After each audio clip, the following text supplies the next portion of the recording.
सभी को नमस्कार। मैं रोहिता स्वास्थ्य और आंगनबाड़ी समाचार यूट्यूब चैनल में आप सबका हार्दिक अभिनंदन और स्वागत करता हूं। आज मैं फिर आपके लिए एक नया वीडियो लेकर के आया हूं। इस वीडियो के अंदर हम बात करेंगे इतिहास के 50 महत्वपूर्ण प्रश्न MCQ। जैसा कि आप यहां पर देख पा रहे हैं, इतिहास के 50 महत्वपूर्ण प्रश्न है। तो जो मैं आज ये आपके लिए महत्वपूर्ण प्रश्न लेकर के आया हूँ, ये प्रश्न वो है जो आज से पहले विभिन्न प्रतियोगी परीक्षाओं के अंदर से पूछे गए हैं और मोस्ट इंपोर्टेंट प्रश्न है।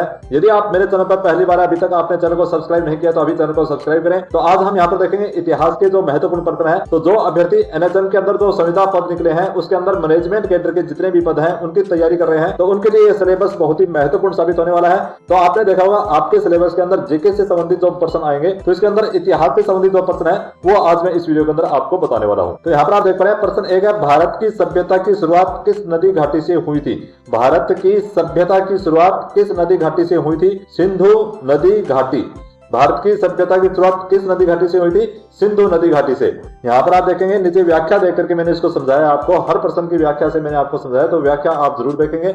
जब आप व्याख्या को अच्छे से समझ लेंगे तो आपके जो भी मैं प्रश्न बताऊंगा उसका उत्तर आपके दिमाग में फिट हो जाएगा। आपको अलग से तैयारी करने की आवश्यकता नहीं पड़ेगी, पूरी तैयारी मेरे इस वीडियो से हो जाएगी। तो यहाँ पर आप देखेंगे, सिंधु घाटी सभ्यता या हड़प्पा सभ्यता भारतीय उपमहाद्वीप प्राचीनतम सभ्यता थी। सिंधु घाटी सभ्यता, इसको क्या कहते हैं, या हड़प्पा सभ्यता बोलते हैं, भारतीय उपमहाद्वीप की प्राचीनतम सभ्यता थी जो सिंधु नदी घाटी है। तो भारत की सभ्यता की शुरुआत किस नदी घाटी से हुई थी? सिंधु नदी घाटी से। प्रश्न नंबर 2 देखें, मौर्य साम्राज्य के संस्थापक कौन थे? मौर्य साम्राज्य के संस्थापक कौन थे? चंद्रगुप्त मौर्य। चंद्रगुप्त मौर्य सबको याद रह जाएगा।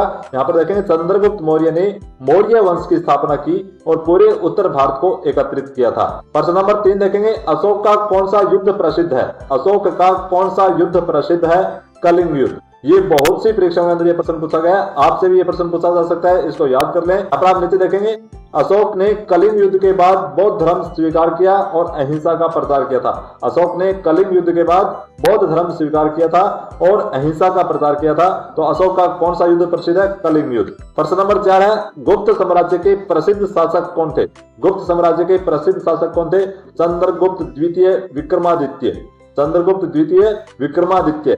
तो यहाँ पर देखेंगे, उन्होंने कला, साहित्य और विज्ञान को बढ़ावा दिया और गुप्त काल को भारत का स्वर्ण युग कहा जाता है। गुप्त काल को भारत का स्वर्ण युग भी कहा जाता है। तो भारत का स्वर्ण युग किसे कहा जाता है? तो आपका सही आंसर होगा गुप्त काल को। तो यहाँ पर आपके 2 प्रश्न बन चुके हैं। तो प्रश्न 4 है, गुप्त साम्राज्य के प्रसिद्ध शासक कौन थे? चंद्रगुप्त द्वितीय विक्रमादित्य। और दूसरा प्रश्न आपका यहाँ पर बन रहा है, भारत का स्वर्ण युग कहा जाता है गुप्त काल को। तो प्रश्न नंबर 5 आपके लिए यहाँ पर है, मुगल साम्राज्य का संस्थापक कौन था? यहाँ पर आपका सही आंसर है बाबर। यहाँ पर देखेंगे, बाबर ने पानीपत की पहली लड़ाई 1526 में इब्राहिम लोदी को हराकर मुगल साम्राज्य की स्थापना की थी। आप व्याख्या जो मैं बता रहा हूं उसको भी ध्यान से देखेंगे, उसके अंदर भी आपके प्रश्न बन रहे हैं। बाबर ने पानीपत की लड़ाई कब लड़ी थी? 1526 में। और किसके साथ लड़ी थी? तो इब्राहिम लोदी के साथ लड़ी थी और इब्राहिम लोदी को हराकर मुगल साम्राज्य की स्थापना की थी। प्रश्न नंबर 6 देखेंगे, अकबर ने अपनी राजधानी कहां स्थापित की? अकबर ने अपनी राजधानी कहां स्थापित की थी? उत्तर है फतेहपुर सीकरी। उत्तर क्या होगा आपका? फतेहपुर सीकरी। तो इसकी व्याख्या देखेंगे, फतेहपुर सीकरी को अकबर ने बनवाया और इसे अपनी राजधानी बनाया। फतेहपुर सीकरी को किसने बनाया, ये भी आपका प्रश्न बन जाएगा। तो फतेहपुर सीकरी को अकबर ने बनवाया और इन्होंने इसे अपनी राजधानी बनाया। तो यहाँ पर आपका प्रश्न है, अकबर ने अपनी राजधानी कहाँ स्थापित की? फतेहपुर सीकरी में। नेक्स्ट प्रश्न आपका है प्रश्न नंबर 7, तहजीब शब्द का संबंध किससे है? तहजीब शब्द का संबंध किससे है? उत्तर है इसका मुगलों की सांस्कृतिक विरासत से। मुगलों की सांस्कृतिक विरासत से। मुगल काल की सांस्कृतिक और सामाजिक परंपरा को तहजीब कहते हैं। मुगल काल की सांस्कृतिक और सामाजिक परंपरा को क्या कहते हैं? तहजीब कहते हैं। तहजीब शब्द का संबंध किससे है? मुगलों की सांस्कृतिक विरासत से। तो हर प्रश्न के अंदर आपके 2 प्रश्न बने हैं, आप ध्यान से सुनेंगे, ध्यान से पढ़ेंगे तो आपको और दोबारा कहीं से तैयारी करने की आवश्यकता नहीं होगी। ये मेरी जिम्मेदारी होगी। और जो ये प्रश्न आपके लिए मैं यहाँ पर लेकर के आया हूँ, ये महत्वपूर्ण प्रश्न है। इससे पहले विभिन्न प्रतियोगी परीक्षाओं में पूछे गए प्रश्न है, तो इस बार भी आपसे ये प्रश्न जरूर पूछे जाएंगे, आप ऐसा विश्वास रखेंगे। और यदि अभी तक आपने मेरे चैनल को सब्सक्राइब नहीं किया तो अभी चैनल को सब्सक्राइब करें। और आप मेरा वीडियो कहां से देख रहे हैं, आप अपने जिले का नाम, गांव का नाम, अपना नाम लिख करके कमेंट में जरूर बताएं, ताकि मुझे पता चले कि मेरे वीडियो कहां तक पहुंच रहे हैं। नेक्स्ट प्रश्न देखेंगे, प्रश्न नंबर 8 है, सिकंदर लोदी का कौन सा प्रसिद्ध योगदान था? सिकंदर लोदी का कौन सा प्रसिद्ध योगदान था? उत्तर है दिल्ली सल्तनत का विस्तार। दिल्ली सल्तनत का विस्तार। यहाँ पर देखेंगे सिकंदर लोदी ने दिल्ली सल्तनत का प्रशासनिक और सैन्य विस्तार किया था। तो सिकंदर लोदी ने दिल्ली सल्तनत का प्रशासनिक और सैन्य विस्तार किया। तो यहाँ पर भी आपका दूसरा प्रश्न बन रहा है कि दिल्ली सल्तनत का प्रशासनिक और सैन्य विस्तार किसने किया? तो सिकंदर लोदी ने। प्रश्न आपका है सिकंदर लोदी का कौन सा प्रसिद्ध योगदान है? तो दिल्ली सल्तनत का विस्तार। नेक्स्ट प्रश्न देखेंगे, प्रश्न नंबर 9 है भारतीय राष्ट्रीय कांग्रेस की स्थापना कब हुई? भारतीय राष्ट्रीय कांग्रेस की स्थापना 1885 में हुई। भारतीय राष्ट्रीय कांग्रेस की स्थापना भारत के राजनीतिक संगठन के रूप में हुई है। प्रश्न नंबर 10 देखेंगे, गांधी जी ने भारतीय स्वतंत्रता संग्राम में किस आंदोलन की शुरुआत की? उत्तर है असहयोग आंदोलन की। तो गांधी जी ने भारतीय स्वतंत्रता संग्राम में किस आंदोलन की शुरुआत की थी? असहयोग आंदोलन की। यहाँ पर देखेंगे 1920 में गांधी जी ने ब्रिटिश शासन के खिलाफ असहयोग आंदोलन शुरू किया था। अब आपका यहाँ पर प्रश्न बनता है कि गांधी जी ने ब्रिटिश शासन के खिलाफ असहयोग आंदोलन कब शुरू किया? तो आपका जवाब होगा 1920 में। तीसरा प्रश्न यहाँ पर आपका बनता है 1920 में गांधी जी ने किसके खिलाफ असहयोग आंदोलन शुरू किया? तो यहाँ पर आपका उत्तर होगा ब्रिटिश शासन के खिलाफ। एक प्रश्न के अंदर आपके दो 3 प्रश्न बन रहे हैं, ध्यान से देखेंगे। आगे देखेंगे, प्रश्न नंबर 11 है जलियांवाला बाग हत्याकांड कब हुआ? जलियांवाला बाग हत्याकांड कब हुआ? 1919 में। जलियांवाला बाग हत्याकांड कब हुआ? 1919 में। ब्रिटानी अधिकारी डायर ने जलियांवाला बाग में अनपंजीकृत जनता पर गोली चलाई। अनपंजीकृत जनता पर गोली चलवाई थी, वो कब थी? 1919 में। और जलियांवाला बाग हत्याकांड कब हुआ? 1919 में। नेक्स्ट प्रश्न देखेंगे, प्रश्न नंबर 12 है भारत का प्रथम उप प्रधानमंत्री कौन था? भारत का प्रथम उप प्रधानमंत्री कौन था? सरदार वल्लभ भाई पटेल। ये प्रश्न आपके पेपर में आवश्यक रूप से पूछा जाएगा, आप इसको नोट कर लें। तो भारत का प्रथम उप प्रधानमंत्री कौन था? सरदार वल्लभ भाई पटेल। उन्होंने भारत की एकता बनाए रखने में प्रमुख भूमिका निभाई थी। तो भारत की एकता बनाए रखने में प्रमुख भूमिका किसने निभाई थी? सरदार वल्लभ भाई पटेल ने। और भारत का प्रथम उप प्रधानमंत्री कौन था? सरदार वल्लभ भाई पटेल। नेक्स्ट प्रश्न देखेंगे, प्रश्न नंबर 13 है भगत सिंह ने किस आंदोलन में भाग लिया था? भगत सिंह ने किस आंदोलन में भाग लिया था? Hindustan socialist Republican association. तो यहाँ पर आप देखेंगे भगत सिंह ने ब्रिटिश शासन के खिलाफ क्रांतिकारी गतिविधियों का नेतृत्व किया था।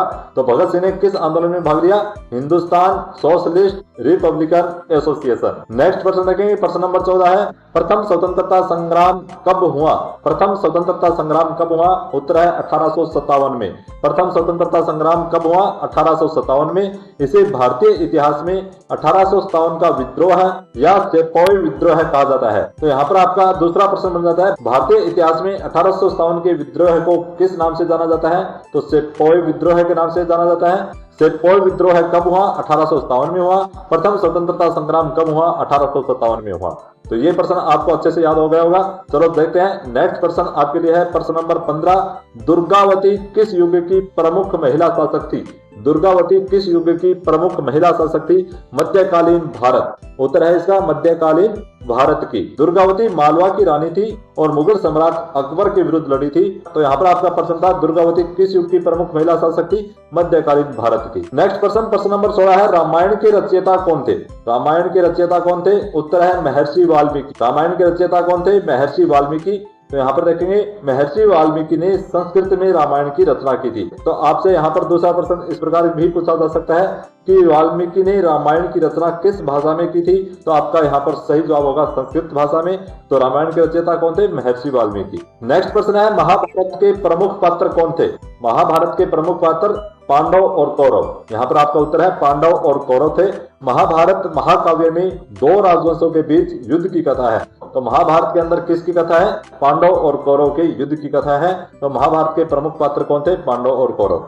नेक्स्ट प्रश्न है प्रश्न नंबर 18, प्रारंभिक भारत में सबसे पुराना ग्रंथ कौन सा है? प्रारंभिक भारत में सबसे पुराना ग्रंथ ऋग्वेद है। ऋग्वेद वेदों में सबसे प्राचीन है और प्राचीन संस्कृत ग्रंथ है। आपसे यहाँ पर पूछा जाए चारों वेदों में सबसे प्राचीन ग्रंथ कौन सा है? तो आपका जवाब होगा ऋग्वेद। और ऋग्वेद कौन सी भाषा में लिखा गया है? संस्कृत भाषा में लिखा गया है। और संस्कृत भाषा का सबसे प्राचीन ग्रंथ कौन सा है? ऋग्वेद है। इस प्रकार किसी भी प्रकार से आपसे यहाँ पर प्रश्न पूछा जा सकता है। तो एक एक प्रश्न के अंदर आपके 3-3, 4-4 प्रश्न बन रहे हैं, तो ध्यान से देखेंगे। अगला प्रश्न बताने से पहले आपसे निवेदन है कि यदि आपको मेरे द्वारा बताई गई जानकारी अच्छी लगती हो तो वीडियो को लाइक जरूर कर दिया करें, चैनल को सब्सक्राइब कर लें और अपने साथ के साथियों के व्हाट्सएप ग्रुप में वीडियो को जरूर भेजा करें ताकि अधिक से अधिक लोगों तक हमारी बात पहुंच सके। नेक्स्ट प्रश्न देखेंगे, प्रश्न नंबर 19 है भारत के पहले राष्ट्रपति कौन थे? भारत के पहले राष्ट्रपति डॉक्टर राजेंद्र प्रसाद थे। डॉक्टर राजेंद्र प्रसाद स्वतंत्र भारत के पहले राष्ट्रपति थे। तो इसी प्रकार से आप तो यहाँ पर आपका यह प्रश्न इस प्रकार से भी पूछा जा सकता है कि स्वतंत्र भारत के पहले राष्ट्रपति कौन थे, तो डॉक्टर राजेंद्र प्रसाद थे, और भारत के पहले राष्ट्रपति कौन थे, तो वो भी डॉक्टर राजेंद्र प्रसाद होंगे। तो आप देखेंगे नेक्स्ट प्रश्न नंबर 20 है, सुभाष चंद्र बोस ने किस संगठन की स्थापना की थी? सुभाष चंद्र बोस ने किस संगठन की स्थापना की थी? आजाद हिंद फौज की। तो यहाँ पर व्याख्या में नीचे देखेंगे सुभाष चंद्र बोस ब्रिटिश से लड़ने के लिए आजाद हिंद फौज का नेतृत्व किया था। तो सुभाष चंद्र बोस ने कौन सी फौज का नेतृत्व किया था? आजाद हिंद फौज का। आजाद हिंद फौज किससे लड़ी थी? तो ब्रिटिश से लड़ी थी। तो इस प्रकार से आपका किसी भी प्रकार से यहाँ पर प्रश्न पूछा जा सकता है। तो सुभाष चंद्र बोस ने किस संगठन की स्थापना की थी? आजाद हिंद फौज की। नेक्स्ट प्रश्न है प्रश्न नंबर 21, मुगल काल में जब्त प्रणाली का मतलब क्या था? मुगल काल में जब्त प्रणाली का मतलब क्या था? कर संग्रह प्रणाली। कर को इकट्ठा करने की प्रणाली थी, तो उसको कहते हैं कर संग्रह प्रणाली। मुगल काल में जब्त प्रणाली का मतलब क्या होता है? कर संग्रह प्रणाली। तो यहाँ पर देखेंगे जब्त प्रणाली के तहत किसानों से फसल के हिस्से के रूप में कर लिया जाता था, तो उसे मुगल काल में जब्त प्रणाली का नाम दिया गया था। तो मुगल काल में जब्त प्रणाली का मतलब है कर संग्रह प्रणाली। नेक्स्ट प्रश्न नंबर 22 है, सिख धर्म के संस्थापक कौन थे? सिख धर्म के संस्थापक गुरु नानक देव थे। गुरु नानक देव ने 15वीं सदी में सिख धर्म की स्थापना की थी। नेक्स्ट प्रश्न देखेंगे प्रश्न नंबर 23 है, अकबर का धर्म नीति क्या थी? अकबर की धर्म नीति क्या थी? धार्मिक सहिष्णुता। अकबर की धर्म नीति क्या थी? धार्मिक सहिष्णुता। अकबर ने सभी धर्मों का सम्मान किया और अपनी नीति सुलह एक कूल लागू की थी। सुलह एक कूल नीति किसने लागू की थी? अकबर ने लागू की थी। तो अकबर की धर्म नीति क्या थी? धार्मिक सहिष्णुता। नेक्स्ट प्रश्न है प्रश्न नंबर 24, पाटलिपुत्र का वर्तमान नाम क्या है? पाटलिपुत्र का वर्तमान नाम क्या है? उत्तर है पटना। यहाँ पर देखेंगे पाटलिपुत्र प्राचीन भारत की प्रमुख राजधानी थी, जो आज के पटना है। जो आज पटना के नाम से जो जाना जाता है वो पाटलिपुत्र था, और पाटलिपुत्र भारत की प्रमुख राजधानी भी थी। तो आपका यहाँ पर किसी भी प्रकार से प्रश्न बन सकता है। एक एक प्रश्न को व्याख्या सहित आप ध्यान से समझेंगे। एक प्रश्न के अंदर 2-2, 3-3 प्रश्न बन रहे हैं, तो आप ध्यान से यदि वीडियो देख लेंगे तो आपको और कहीं पढ़ने की आवश्यकता नहीं पड़ेगी। मेरे पढ़ाने पर भी आपकी पूरी तैयारी हो जाएगी। प्रश्न नंबर 25 है, प्रथम विश्व युद्ध में भारत की भूमिका क्या थी? प्रथम विश्व युद्ध में भारत की भूमिका ब्रिटिश सेना का सहयोग। प्रथम विश्व युद्ध में भारत की भूमिका थी ब्रिटिश सेना का सहयोग करना। तो यहाँ पर देखेंगे भारत ने ब्रिटिश सेना को सैनिक धन और सामग्री प्रदान की थी। तो प्रथम विश्व युद्ध के अंदर भारत ने ब्रिटिश सेना को सैनिक दिए, धन दिया और सामग्री प्रदान की थी। तो यहाँ पर आप देखेंगे प्रथम विश्व युद्ध में भारत की भूमिका ब्रिटिश सेना का सहयोग करना था। नेक्स्ट प्रश्न है प्रश्न नंबर 26, राजा राम मोहन राय किस सुधार आंदोलन से जुड़े थे? राजा राम मोहन राय सामाजिक सुधार आंदोलन से जुड़े हुए थे। उन्होंने सती प्रथा के खिलाफ अभियान चलाया और जातिगत भेदभाव मिटाने की कोशिश की। तो आपसे यहाँ पर यह प्रश्न भी पूछा जा सकता है, तो सती प्रथा के खिलाफ अभियान किसने चलाया था? तो राजा राम मोहन राय ने। नेक्स्ट प्रश्न आता है प्रश्न नंबर 27, स्वराज का अर्थ क्या है? स्वराज का अर्थ क्या है? आत्मशासन। स्वराज का अर्थ है आत्मशासन। स्वराज का अर्थ है अपने देश का खुद शासन करना, यानी आत्मशासन। स्वराज का अर्थ हुआ आत्मशासन। नेक्स्ट प्रश्न है प्रश्न नंबर 28, खिलजी वंश का प्रमुख शासक कौन था? खिलजी वंश का प्रमुख शासक अलाउद्दीन खिलजी। खिलजी वंश का प्रमुख शासक अलाउद्दीन खिलजी था। तो अलाउद्दीन खिलजी ने दक्षिण भारत पर आक्रमण किए और कर व्यवस्था में सुधार किया। अलाउद्दीन खिलजी ने दक्षिण भारत पर आक्रमण किए और कर व्यवस्था में सुधार किया। तो यहाँ पर आपका प्रश्न बन सकता है कि दक्षिण भारत पर आक्रमण किसने किया? तो अलाउद्दीन खिलजी ने किया। नेक्स्ट है प्रश्न नंबर 29, बाबर की राजधानी कहाँ थी? बाबर की राजधानी आगरा थी। बाबर ने दिल्ली और आगरा को अपनी राजधानी बनाया था। तो यहाँ पर आपका सही आंसर होगा बाबर की राजधानी कहाँ थी? आगरा। तो यहाँ पर आप देखेंगे आगरा के अलावा बाबर ने दिल्ली को भी अपनी राजधानी बनाया था। नेक्स्ट प्रश्न देखेंगे प्रश्न नंबर 30 है, चारण कौन थे? चारण कौन थे? राजस्थान के कवि और इतिहासकार थे। तो राजस्थान के कवि जो थे, राजस्थान के जो प्रसिद्ध कवि और इतिहासकार हैं, तो उनको चारण कहते हैं। तो चारण युद्ध की कहानियां और इतिहास गाते थे। नेक्स्ट देखेंगे प्रश्न नंबर 31 है, कपिल वस्तु किस धर्म से जुड़ा हुआ है? कपिल वस्तु बौद्ध धर्म से जुड़ा हुआ है। कपिल वस्तु भगवान बुद्ध का जन्म स्थान माना जाता है। तो भगवान बुद्ध का जन्म स्थान कहाँ है? कपिल वस्तु। और कपिल वस्तु किस धर्म से जुड़ा हुआ है? बौद्ध धर्म से। नेक्स्ट देखेंगे प्रश्न नंबर 32 है, नालंदा विश्वविद्यालय किस युग का था? नालंदा विश्वविद्यालय किस युग का था? गुप्त और बाद के काल का। तो उत्तर यहाँ पर आपका उत्तर होगा गुप्त काल और बाद के काल का। तो यहाँ पर देखेंगे नालंदा विश्वविद्यालय प्राचीन भारत का प्रसिद्ध शिक्षा केंद्र था। तो यहाँ पर आपका एक प्रश्न और बन जाता है, प्राचीन भारत का प्रसिद्ध शिक्षा केंद्र क्या था? तो यहाँ पर आपका आंसर होगा नालंदा विश्वविद्यालय। और नालंदा विश्वविद्यालय किस युग का था? गुप्त काल का और बाद के काल का था। नेक्स्ट प्रश्न देखेंगे, प्रश्न नंबर 33 है, सप्तपर्णी शब्द किससे संबंधित है? सप्तपर्णी शब्द किससे संबंधित है? जंगल के पेड़ पौधों से। जंगल के पेड़ पौधों से संबंधित है। यह शब्द 7 प्रकार के पेड़ों के लिए प्रयोग होता है। नेक्स्ट प्रश्न देखेंगे, प्रश्न नंबर 34 है, मुगलों के शासनकाल में शाही भाषा क्या थी? उत्तर है फारसी। तो यहाँ पर देखेंगे, फारसी भाषा मुगलों के शासनकाल में प्रशासन और साहित्य की भाषा थी। फारसी काल में मुगलों के शासनकाल में प्रशासन और साहित्य की भाषा थी और मुगलों के शासनकाल में शाही भाषा क्या थी? फारसी। प्रश्न नंबर 35 देखेंगे, झांसी की रानी का असली नाम क्या था? ये सबको पता है, लक्ष्मीबाई था। तो रानी लक्ष्मीबाई ने 1857 के विद्रोह में महत्वपूर्ण भूमिका निभाई थी। तो यहाँ पर आपसे पूछा जाए कि रानी लक्ष्मीबाई ने कौन से युद्ध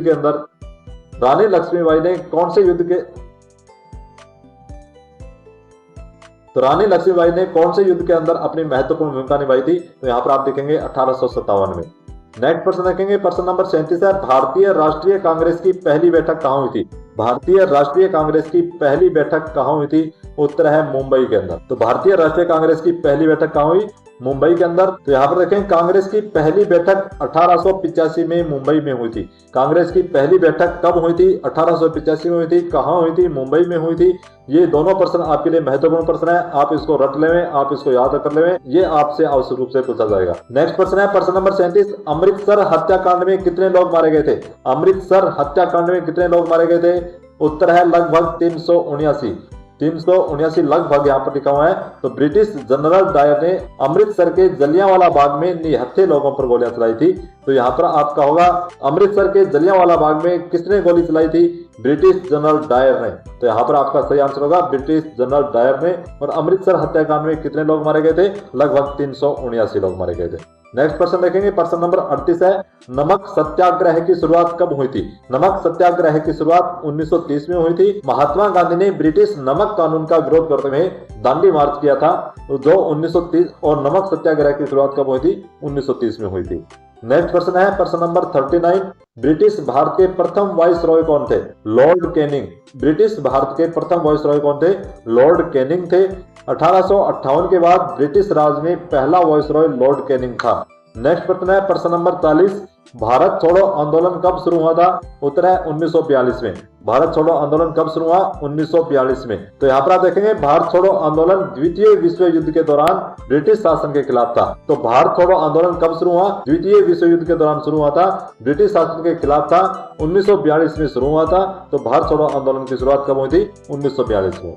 नेक्स्ट प्रश्न देखेंगे, प्रश्न नंबर 41 है, चौथी सदी के महान गुरु और दार्शनिक कौन थे जिन्होंने बौद्ध धर्म के महायान संप्रदाय को विकसित किया? तो यहाँ पर आपका आंसर होगा नागार्जुन।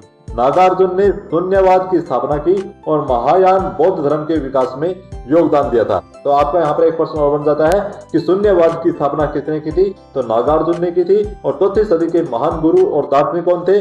वो भी नागार्जुन थे। और नागार्जुन ने बौद्ध धर्म के महायान संप्रदाय को भी विकसित किया था। नेक्स्ट प्रश्न देखेंगे, प्रश्न नंबर 42 है आपके लिए यहाँ पर, मुगल बादशाह जहांगीर का असली नाम क्या था? मुगल बादशाह जहांगीर का असली नाम है सलीम। मुगल बादशाह जहांगीर का असली नाम क्या है? सलीम है। आप यहाँ पर देखेंगे, मुगल बादशाह जहांगीर का जन्म नाम सलीम था, जो अकबर का पुत्र था। अकबर का पुत्र कौन था? मुगल बादशाह जहांगीर। मुगल बादशाह जहांगीर का असली नाम क्या था? सलीम था। मुगल बादशाह जहांगीर के पिता का नाम क्या था? अकबर था। तो इस प्रकार किसी भी प्रकार से आपका यहाँ पर प्रश्न बन सकता है, इनको आप रट लें, याद कर लें। नेक्स्ट प्रश्न देखें, प्रश्न नंबर 43 है, भारत में ब्रिटिश शासन का औपचारिक अंत कब हुआ? भारत में ब्रिटिश शासन का औपचारिक अंत कब हुआ? 15 अगस्त 1947 को। 15 अगस्त 1947 को। तो 15 अगस्त 1947 को हम क्या मनाते हैं? स्वतंत्रता दिवस मनाते हैं या गणतंत्र दिवस मनाते हैं? आप कमेंट बॉक्स में लिख करके बताएंगे। यदि इसका जवाब आपने सही दे दिया तो आप निश्चित रूप से अपने पेपर के अंदर पास हो जाएंगे, कोई नहीं रोकेगा।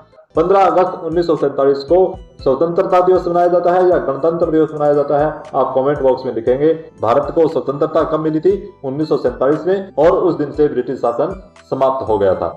नेक्स्ट प्रश्न देखेंगे, प्रश्न नंबर 44 है, स्वतंत्रता संग्राम में नमक सत्याग्रह का नेतृत्व किसने किया था? तो नमक सत्याग्रह का नेतृत्व सबको पता है, महात्मा गांधी ने किया था। तो महात्मा गांधी ने नमक सत्याग्रह के लिए एक यात्रा की थी, उस यात्रा का क्या नाम था? आप कमेंट बॉक्स में जल्दी से लिख दें, ताकि मुझे पता चले कि आप मेरे वीडियो कितने ध्यान से देखते हैं, क्योंकि इसी प्रश्न के 2-3 प्रश्न पहले मैंने आपको बताया है कि महात्मा गांधी ने नमक सत्याग्रह के लिए यात्रा की थी, उस यात्रा का नाम क्या था? तो आप इसके कमेंट बॉक्स में लिख करके बताएंगे कि उस यात्रा का नाम क्या था। तो गांधी जी ने ब्रिटिश नमक कानून के खिलाफ मार्च किया था, उस मार्च का नाम आप कमेंट बॉक्स में लिख करके बताएंगे। नेक्स्ट प्रश्न देखेंगे, प्रश्न नंबर 45 है, राजनीतिक आरक्षण का विचार सबसे पहले किसने प्रस्तुत किया? राजनीतिक आरक्षण का विचार सबसे पहले किसने प्रस्तुत किया था? बी.आर. अम्बेडकर ने। तो आप सबको पता है कि आरक्षण व्यवस्था लागू किसके द्वारा की गई थी? तो भीमराव अंबेडकर के द्वारा की गई थी। अंबेडकर ने दलितों और पिछड़ों के लिए आरक्षण की वकालत की थी। तो यहाँ पर आप देखेंगे तो बी.आर. अम्बेडकर का पूरा नाम क्या है वो आप कमेंट बॉक्स में लिख दें, आपको पता हो। तो आपके लिए नेक्स्ट प्रश्न यहाँ पर प्रश्न नंबर 46 है, सत्संग की अवधारणा किस समाज सुधारक ने शुरू की? सत्संग की अवधारणा किस समाज सुधारक ने शुरू की थी? स्वामी विवेकानंद ने। तो यहाँ पर देखेंगे स्वामी विवेकानंद ने युवाओं को नैतिक शिक्षा देने के लिए सत्संग की शुरुआत की थी। तो आप कमेंट बॉक्स में लिख करके बताएंगे कि युवा दिवस कब मनाया जाता है? युवा दिवस कब मनाया जाता है ये आप कमेंट बॉक्स में लिखेंगे। आपको इसका आंसर आता है तो अभी लिख दें, नहीं आता है तो आप इधर उधर से कहीं से नेट से सर्च करके आप इसके कमेंट बॉक्स में जरूर लिखेंगे। इससे क्या होगा, आप सर्च करोगे, आप खोजोगे, आप ढूंढोगे, तो आप कमेंट बॉक्स में लिखोगे तो आपकी तैयारी और अच्छी होगी। तो देखिए नेक्स्ट प्रश्न नंबर 47 है, अंग्रेजों के खिलाफ पहले सशस्त्र का मतलब है शस्त्र सहित विद्रोह किसने किया था? पांडुरंग राव। यहाँ पर आपका आंसर होगा पांडुरंग राव। महाराष्ट्र में 1817 में पांडुरंग राव ने ब्रिटिश के खिलाफ विद्रोह किया था 1817 में। तो यहाँ पर आपका दूसरा प्रश्न बन जाता है, पांडुरंग राव ने ब्रिटिशों के खिलाफ विद्रोह कब शुरू किया था? महाराष्ट्र में पांडुरंग राव ने ब्रिटिशों के खिलाफ विद्रोह कब किया था? तो 1817 में। नेक्स्ट प्रश्न नंबर 48 है, अशोक ने अपने शिलालेखों में कौन सा धर्म प्रचारित किया था? तो अशोक ने अपने शिलालेखों में कौन सा धर्म प्रचारित किया? बौद्ध धर्म। तो यहाँ पर आप नीचे देखेंगे अशोक ने बौद्ध धर्म के प्रचार प्रसार में महत्वपूर्ण भूमिका निभाई थी, ये आप सबको पता है। नेक्स्ट प्रश्न देखेंगे, प्रश्न नंबर 49 49 नंबर प्रश्न है, इलाहाबाद बंद आंदोलन कब शुरू हुआ था? इलाहाबाद बंद आंदोलन कब हुआ था? उत्तर है 1939 में। 1939 के अंदर इलाहाबाद बंद आंदोलन शुरू हुआ था और यह कांग्रेस द्वारा ब्रिटिश शासन के खिलाफ एक आर्थिक विरोध था। नेक्स्ट प्रश्न नंबर 50 और इस वीडियो का लास्ट प्रश्न है, मौर्य साम्राज्य के पहले सम्राट कौन थे? चंद्रगुप्त मौर्य। मौर्य साम्राज्य के पहले सम्राट कौन थे? चंद्रगुप्त मौर्य, मौर्य वंश के संस्थापक और भारत के पहले सम्राट थे। तो धन्यवाद। अगर वीडियो पसंद आया हो तो लाइक करें, शेयर करें और सब्सक्राइब करें। मिलते हैं नेक्स्ट वीडियो के अंदर एक अच्छी जानकारी के साथ। तब तक सभी को जय हिंद, वंदे मातरम।